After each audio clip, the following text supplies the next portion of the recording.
An Indian feast isn't complete without homemade bread. So today I'm going to show you how to make naan bread. Now, the first thing we're going to do is add 7 grams of dried yeast into some warm milk, about a cup. Now naan bread is a leavened bread, so you're going to have to prepare this a few hours before you want to serve it because you need enough time for the dough to rise. Now the warm milk just helps activate the yeast. Now I've got 3 cups of self-raising flour and everything's just going to go straight into my mixer, fitted with a dough hook attachment. 2 teaspoons of sugar to give the bread a little bit of sweetness, half a teaspoon of salt, straight in there. I've got half a cup of natural yogurt and 2 tablespoons of vegetable oil, or you could also use melted ghee, which is really just clarified butter. After you've mixed the yeast into the milk, leave it for a few minutes and then add it straight into the dry ingredients. Now I'm going to let the mixer do the work. So just pop it onto low speed until the dough comes together, and then you can turn it up to high and mix it for about 5 minutes.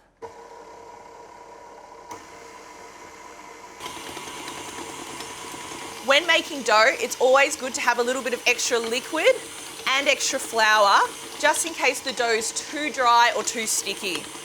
Now I've just added a little bit of extra milk just to bring the dough together. So the dough's been mixing for about 5 minutes. It's nice and smooth and it's come together. It's not too sticky, it's not too dry. I'm just going to knead it just to bring it together on a smooth surface. Now of course you can make this dough by hand, but I just find it so much easier in my electric mixer.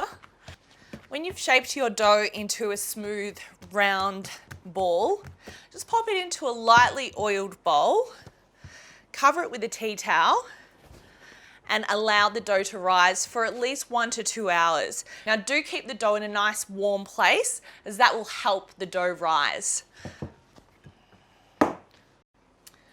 So the dough's been rising for a few hours now, and you can see, ta-da, that it's doubled in size. So the next step is to punch back the dough. So you can take out all your anger and give the dough a good punch in the middle.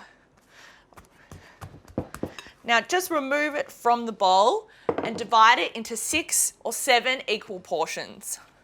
Now I'm just going to roll these naan bread out into flat oval shapes.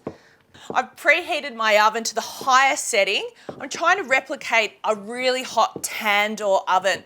So just crank up your oven to the hottest setting, place your baking tray in there, and once you've rolled these out, you can put them straight into the oven. So my naan bread has been in the oven for literally only a few minutes. It shouldn't take longer than 5 minutes for the naan bread to puff up and cook through. And then as soon as it's out of the oven, brush it with a little bit of vegetable oil or melted butter or ghee. Sprinkle it with a little bit of salt, and that's how you make naan bread. So simple.